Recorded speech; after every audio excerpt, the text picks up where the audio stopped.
Lizzie. Sorry. No, you're all right, thank you. Sorry, thank you. Just when they're at the front, if you could have that.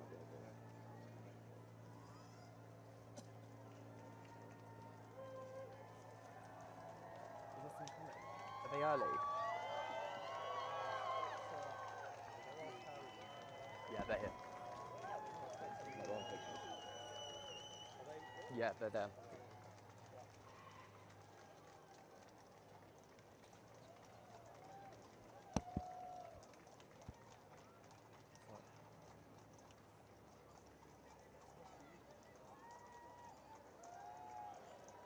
Can you say it? What? It's gonna.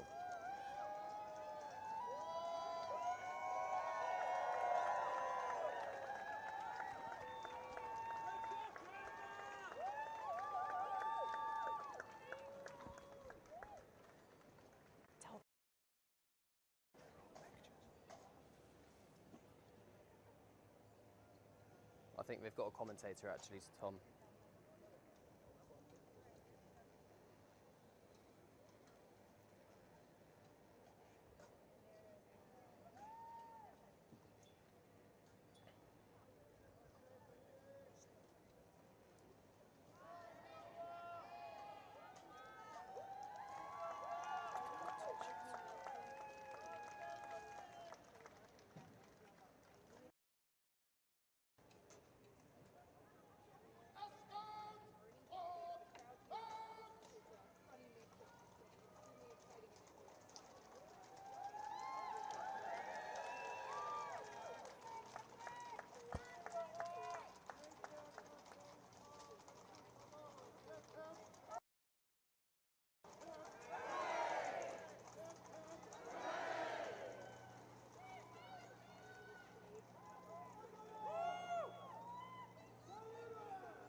Why have they picked commentator?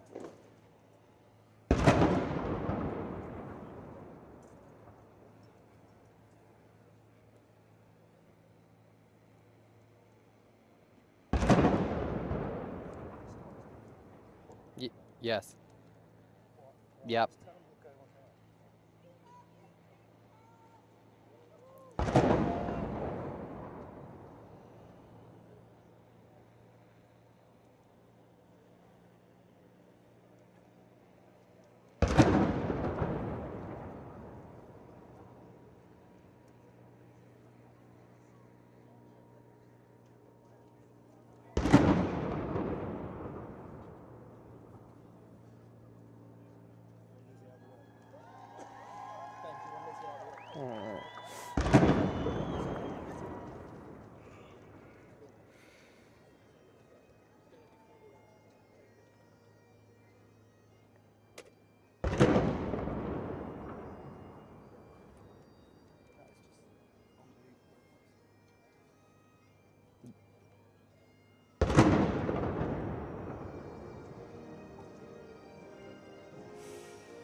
Yes. Yeah, absolutely, Martin. The King just walking past my position here, inspecting his Guard of Honour, a 100-person Guard of Honour from the 3rd Battalion Royal Canadian Regiment. Of course, we've just had the Royal Salute. You may be able to hear a number of bangs in the background as well. 21 gun salutes in honour of His Majesty being here for just at the start of the state opening of the 45th session of the Canadian Parliament. His Majesty wearing a suit and customary medal array and Order of Canada around his neck, blue and white tie, of course, blue, one of his favourite colours. The Queen, you may have also noticed a little bit earlier on, she arrived alongside the King inside the state landau carriage. She is wearing a blue crepe silk embroidered dress by Fiona Clare, a navy blue hat by Philip Tracy, but perhaps more poignantly, her own Canadian Rifles brooch. The Queen, of course, has a personal connection to Canada. Her great-great-great-grandfather was a premier here in the former province of Canada before it parted ways from the British Empire. But Martin, the atmosphere here is incredible. The cheers from the crowd, singing the British national anthem, singing the Canadian national anthem, bearing in mind, of course, this is the King being here as King of Canada, so nothing really to do with the United Kingdom. It was just spectacular to see. Even Mark Carney, the Prime Minister, King again just walking past my position, even Mark Carney, the Prime Minister, got cheers from the crowds here. Of course, he's the one who is involved to open Parliament, elected very recently largely on an anti-Trump ticket, as President Trump has voiced his desire for Canada to become the 51st state of the United States of America, effectively annexing the country. But the King being here, of course, is a strong reminder to Canadians and those south of the border that it is King Charles who is head of state here in Canada. His Majesty just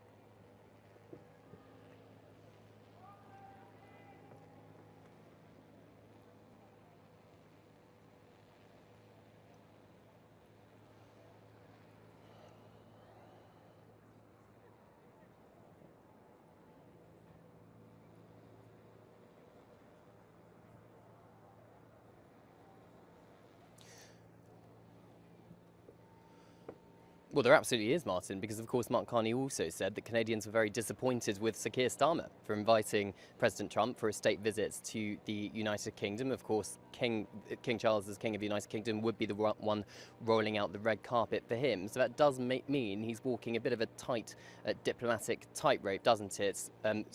Juggling his roles between King of Canada and King of the United Kingdom. Sources tell me that, look, the King has two roles, and those roles should be treated completely separately. He acts on the advice of the Canadian Premier as well as the UK government as well, and he will do so accordingly. So it's not the King can't really do much if both of his governments clash on a certain issue. But the King's focus today is very much on celebrating Canadians, bringing Canadians together, the unity of this country, which is pretty clear to see. Every single Canadian I've spoken to over the last day or two has just said how much they were excited and how much they need King Charles here to reaffirm the country's sovereignty. Huge applause from the crowds here.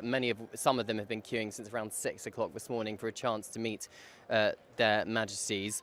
We do expect His Majesty to do a walkabout at some point. It wasn't scheduled to happen right now. I can't see him from my position.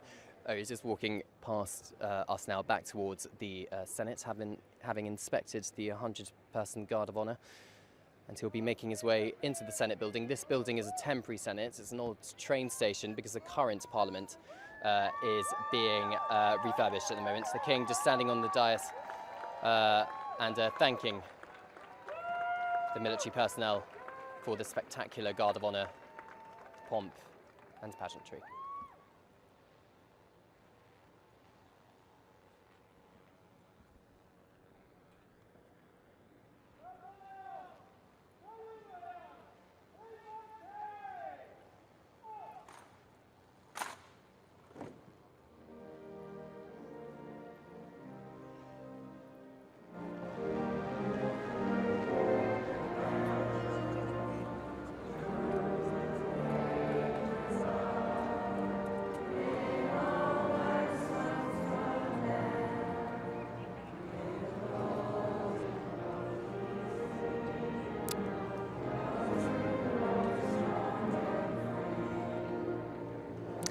Yes, Martin, I'm just going to pause for the national anthem. You may be able to hear the Canadians singing behind my position as the King watches on from Canada's Parliament.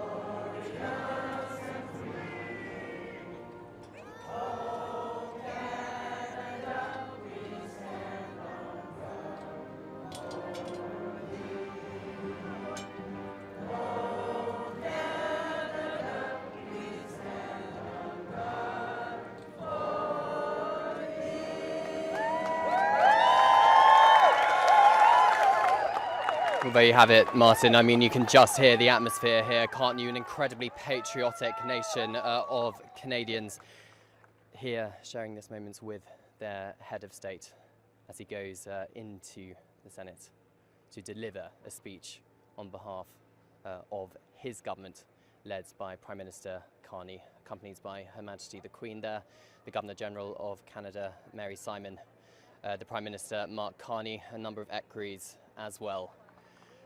So Martin, another cheer from the crowds as the King enters the building, many of which have been queuing for ages, but they've all got smiles on their faces, Martin. They're waving the Canadian flag. A truly special and quite rare moment for them, having their head of state physically in the country and in the capital city of Ottawa.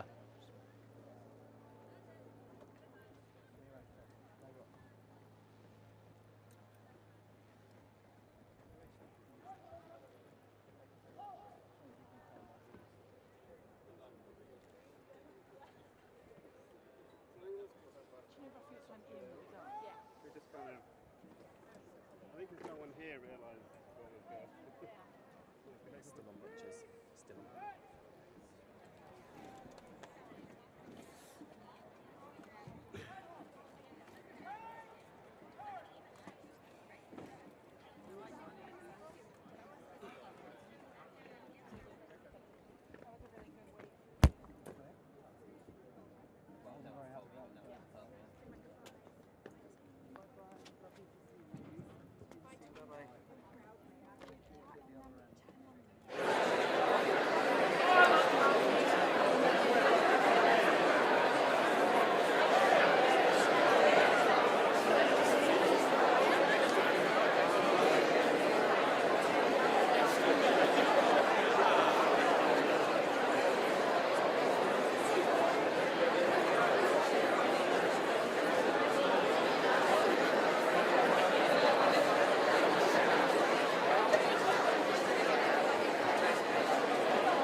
much time do I have before the horns?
may be seated.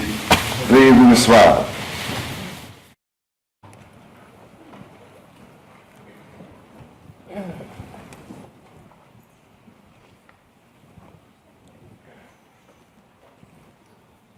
Usher of the Black Rod, you will proceed to the House of Commons and acquaint that House that it is the pleasure of His Majesty the King that they attend him immediately in the Senate chamber. Huissier du bâton noir, rendez-vous à la Chambre des communes et informez-la que c'est le plaisir de Sa Majesté le Roi que les communes se rendent immédiatement auprès de lui dans la salle du Sénat.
May it please Your Majesty. The House of Commons has elected me their Speaker, though I am but little able to fulfill the important duties thus assigned to me. If in the performance of those duties I should at any time fall into error, I pray that the fault may be imputed to me and not to the House of Commons, whose servant I am, and who, through me, the better to enable them to discharge their duty to their king and country, humbly claim all their undoubted rights and privileges, especially that they may have freedom of speech in their debates, access to Your Majesty's person at all seasonable times, and that their proceedings may receive from Your Majesty the most favorable construction. Qu'il plaise à Votre Majesté. La Chambre des communes m'a élu président, bien que je sois peu capable de remplir les devoirs importants qui me sont par là assignés. Si dans l'exécution de ces devoirs, il ne m'arrive jamais de faire une erreur, je demande que la faute me soit imputée et non aux communes, dont je suis le serviteur et qui, en vue de s'acquitter le mieux possible de leurs devoirs envers le roi et le pays, réclament humblement, par ma voix, la reconnaissance de leurs droits et privilèges incontestables, notamment la liberté de parole dans leurs débats, ainsi que l'accès auprès de la personne de Votre Majesté en tout temps convenable, et demande que Votre Majesté veuille bien interpréter de la manière la plus favorable leurs délibérations.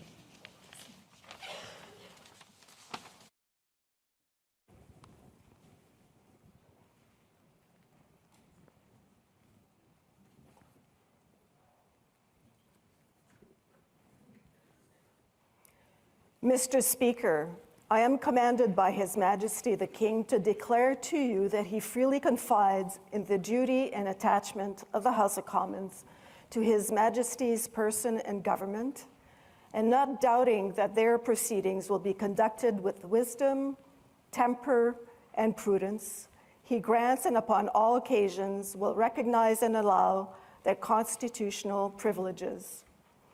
I am commanded also to assure you that the Commons shall have ready access to His Majesty upon all seasonable occasions, and that their proceedings, as well as your words and actions, will constantly receive from him the most favorable construction.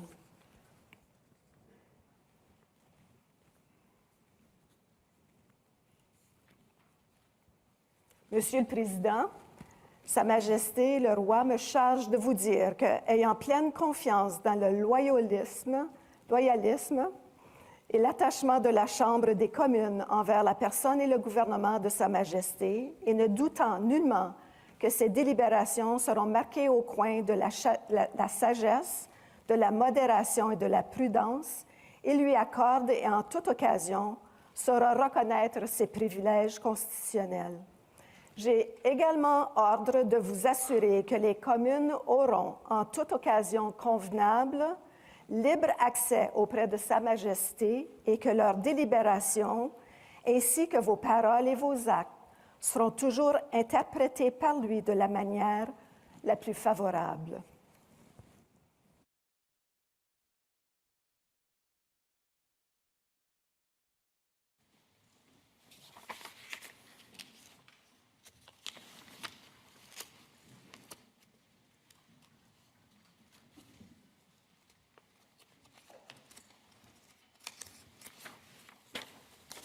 Honourable Senators, members of the House of Commons, it is with a deep sense of pride and pleasure that my wife and I join you here today as we witness Canadians coming together in a renewed sense of national pride, unity and hope. I would like to acknowledge that we are gathered on the unceded territory of the Algonquin and Anishinaabe people. This land acknowledgement is a recognition of shared history as a nation, while continuing to deepen my own understanding. It is my great hope that in each of your communities and collectively as a country, a path is found toward truth and reconciliation in both word and deed. This is my 20th visit to Canada, spread over the course of more than half a century, and my first as sovereign. As I've said before, every time I come to Canada, a little more of Canada seeps into my bloodstream, and from there straight to my heart. I've always had the greatest admiration for Canada's unique identity, which is recognized across the world for bravery and sacrifice in defense of national values and for the diversity and kindness of Canadians.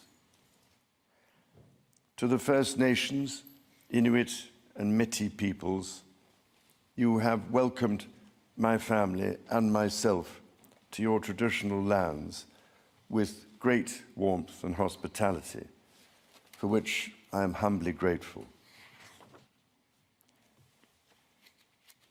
This year, we mark the 80th anniversary of VE Day and VJ Day. On Juno Beach, at Dieppe, on the Somme, at Beaumont-Hamel, at Ypres, and on Vimy Ridge. At those places and many others, forever etched into our memories, Canadians fought and died alongside our closest allies.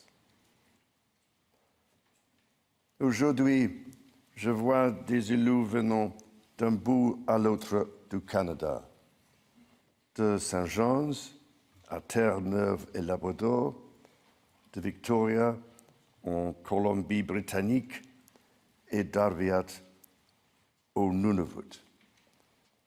Je vois des gardiens des droits et libertés garantis par la Charte canadienne. En tant que roi, je tiens à vous remercier de vous mettre au service de vos compatriotes, d'un bout ou l'autre de ce grand et beau pays. You speak for your communities, representing an incredible richness of cultures, languages, and perspectives. We owe it to this generation and those who succeed us to think and act for the greater good of all. While the world faces unprecedented challenges, generating uncertainties across the continents with regards to peace and stability, economics and climate change, your communities have the skills and determination to bring a wealth of solutions. En encourageant la collaboration et en tenant des débats respectueux et constructifs, vous permettrez à ce gouvernement d'agir de façon audacieuse et juste pour le bien des Canadiens et des Canadiennes. It has been nearly 70 years since the Sovereign first opened Parliament. In the time since, Canada has dramatically changed, repatriating its constitution, achieving full independence, and witnessing immense growth. Canada has embraced its British, French, and Indigenous roots and become a bold, ambitious, innovative country that is bilingual, truly multicultural, and committed to reconciliation.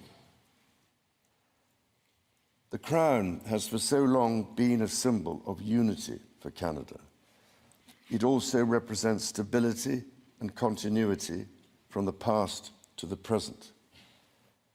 As it should, it stands proudly as a symbol of Canada today in all her richness and dynamism. When my dear late mother, Queen Elizabeth II, opened a new Canadian Parliament in 1957, the Second World War remained a fresh, painful memory. The Cold War was intensifying. Freedom and democracy were under threat. Canada was emerging as a growing economic power and a force for peace in the world.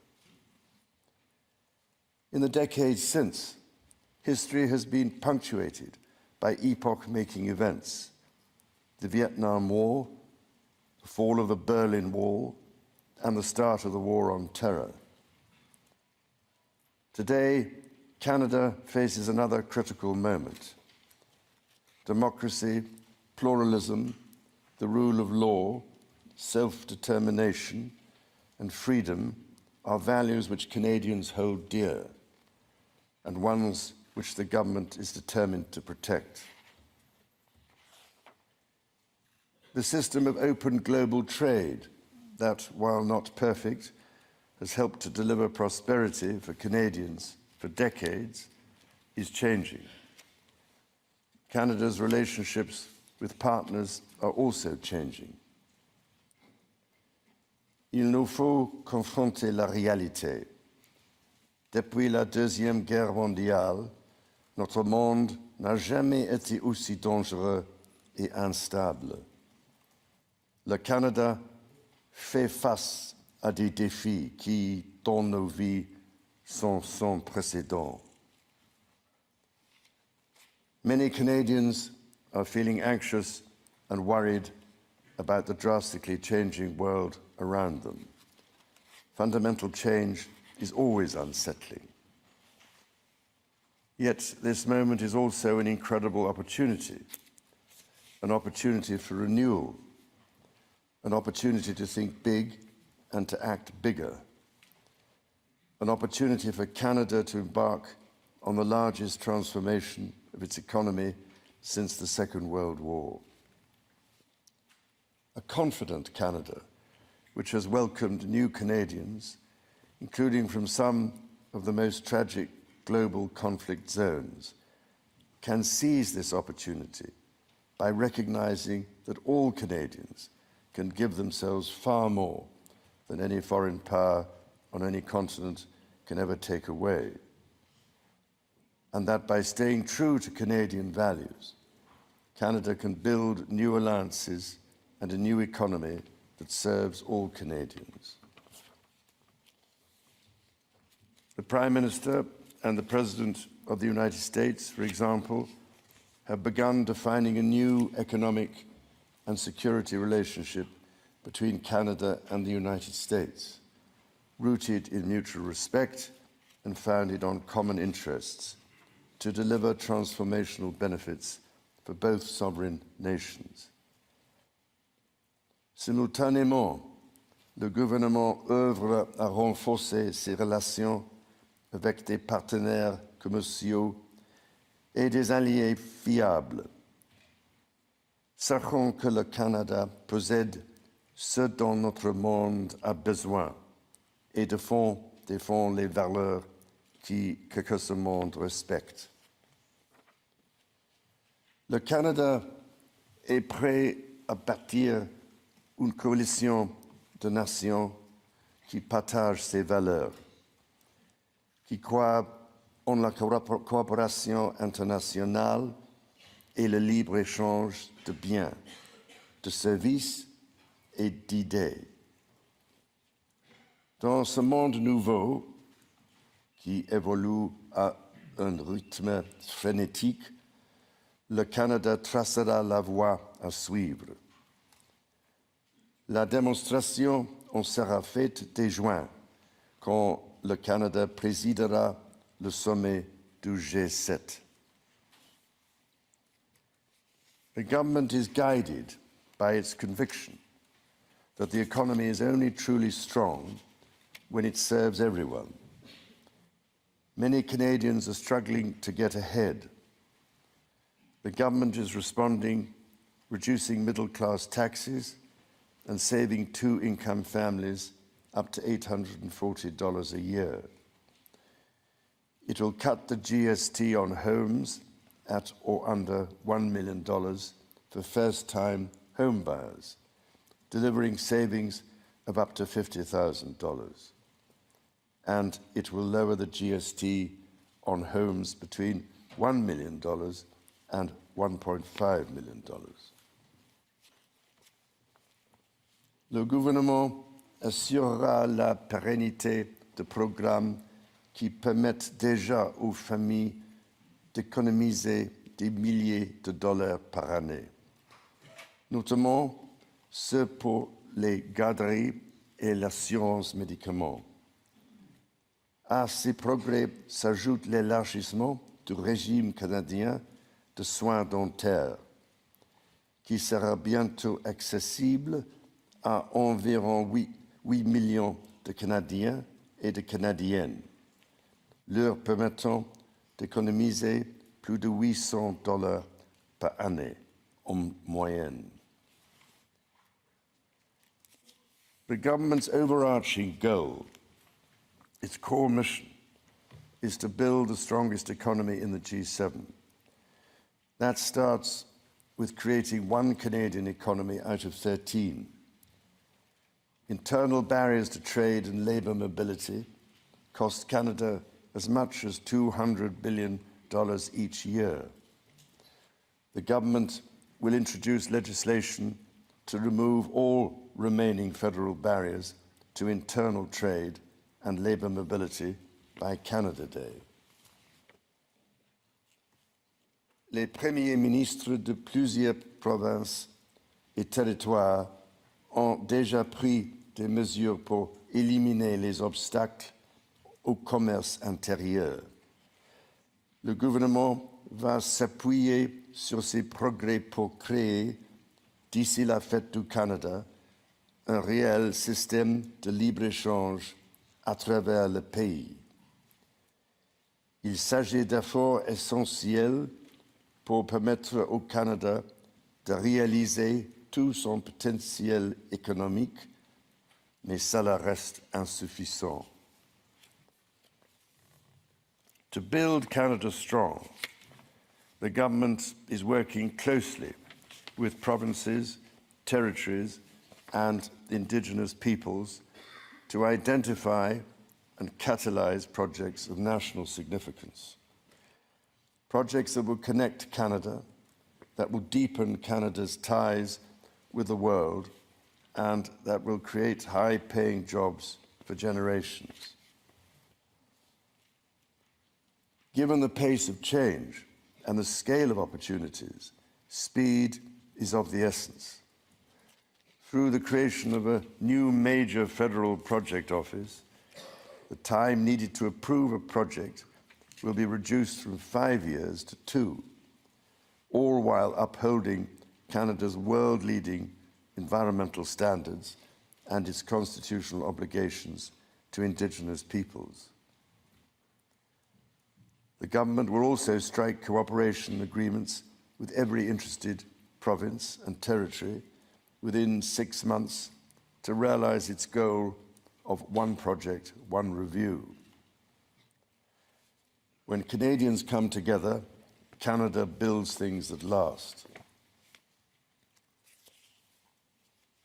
Éliminer ces obstacles qui freinent l'économie canadienne permettra l'avènement d'une nouvelle ère de croissance grâce à laquelle le Canada va non seulement surmonter des guerres commerciales, mais en émerger plus fort que jamais.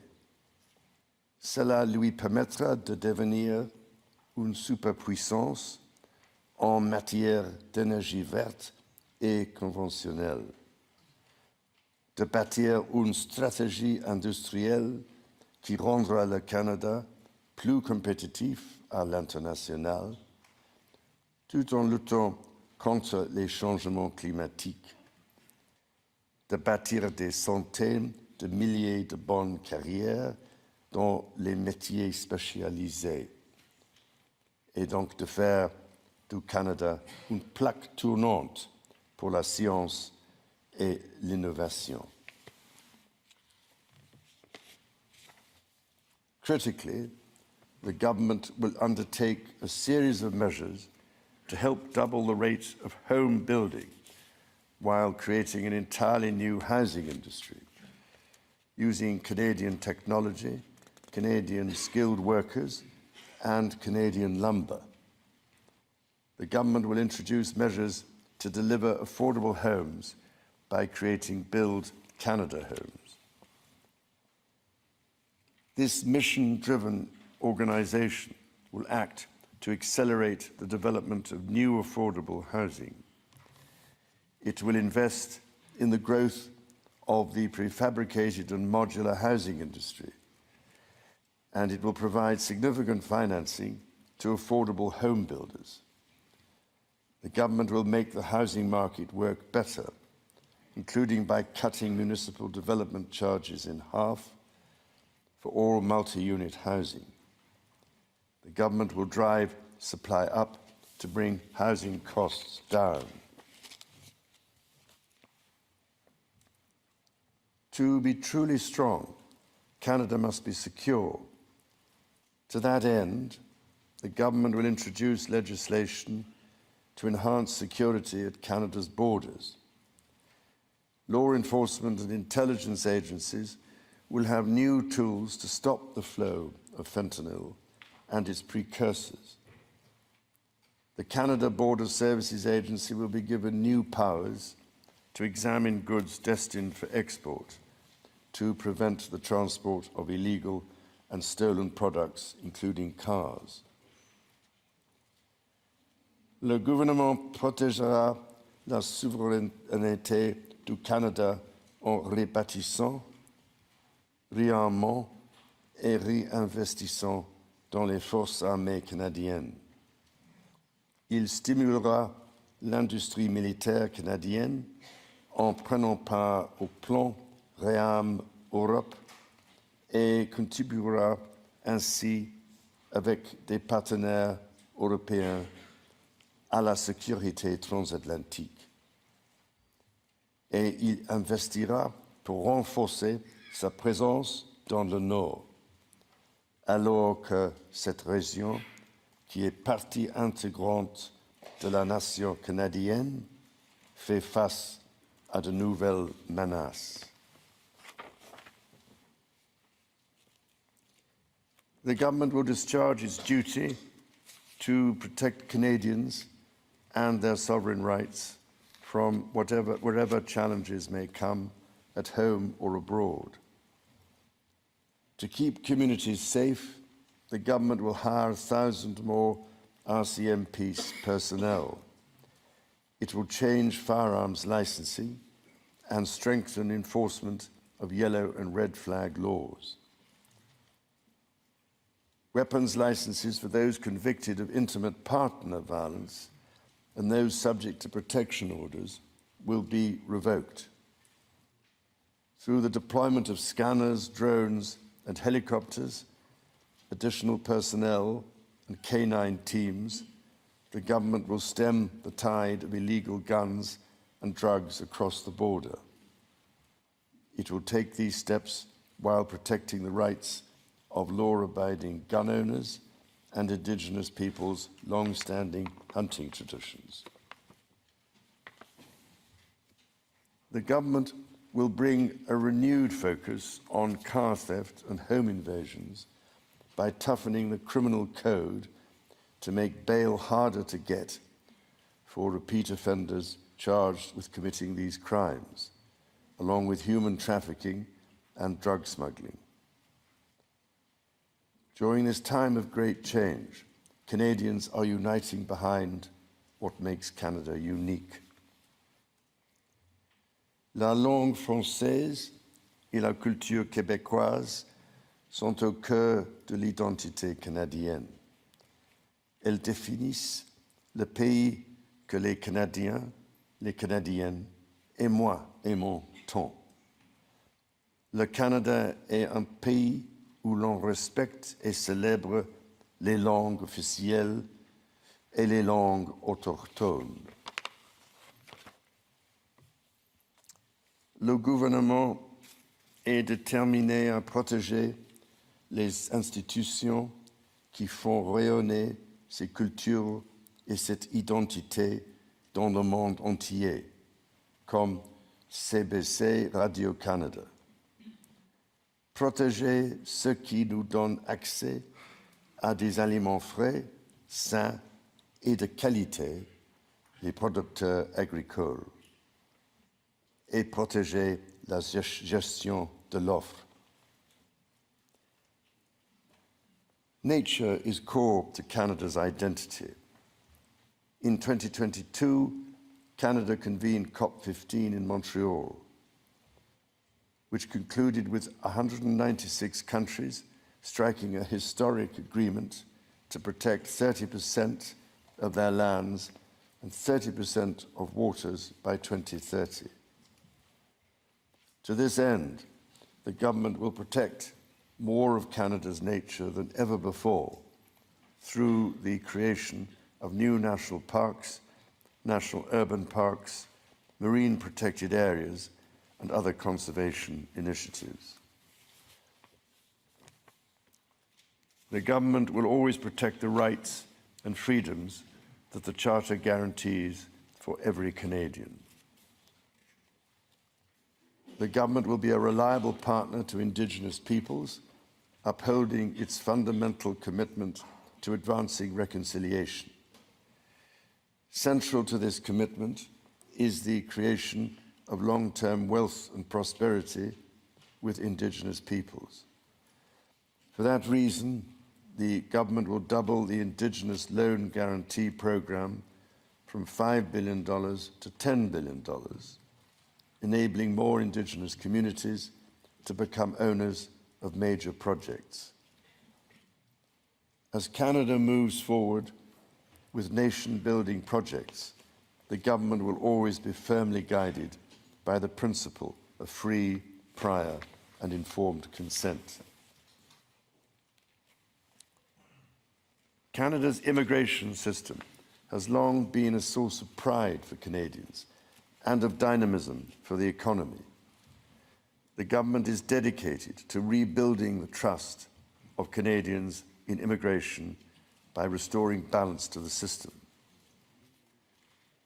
Le gouvernement instaurera une limite sur le nombre de travailleurs étrangers temporaires et d'étudiants internationaux, établissant un plafond qui, à partir de 2027, sera en deçà de 5% de la population canadienne.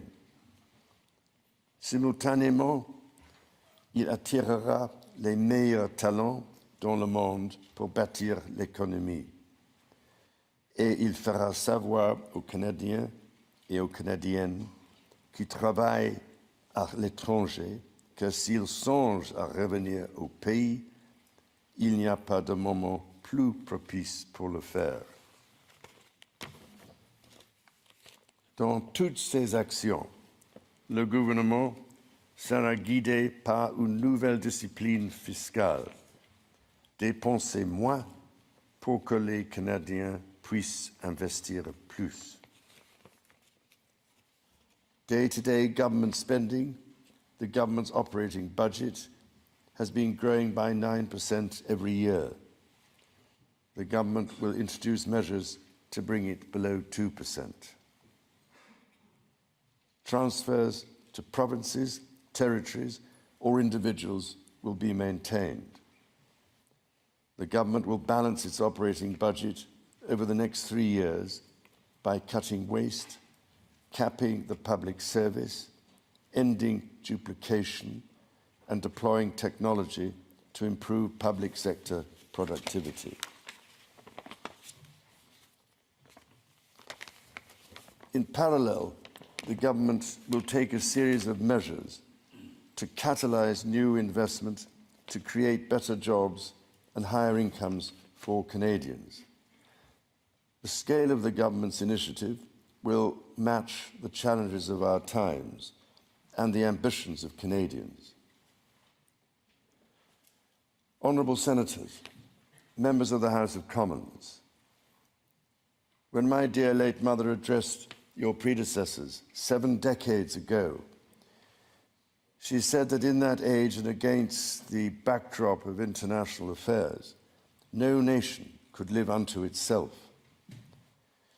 It is a source of great pride that in the following decades, Canada has continued to set an example to the world in her conduct and values as a force for good.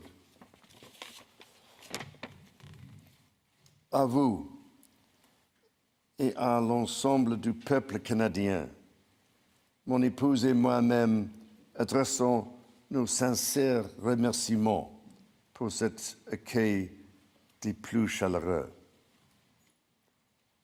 As the anthem reminds us, the true North is indeed strong and free.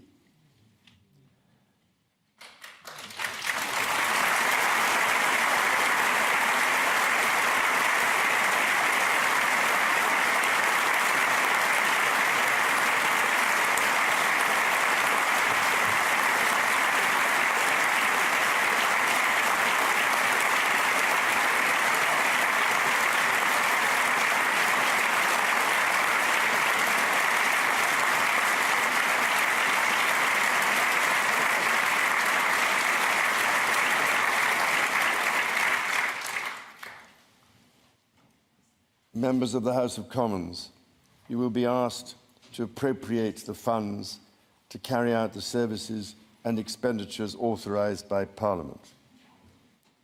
May you honour the profound trust bestowed upon you by Canadians.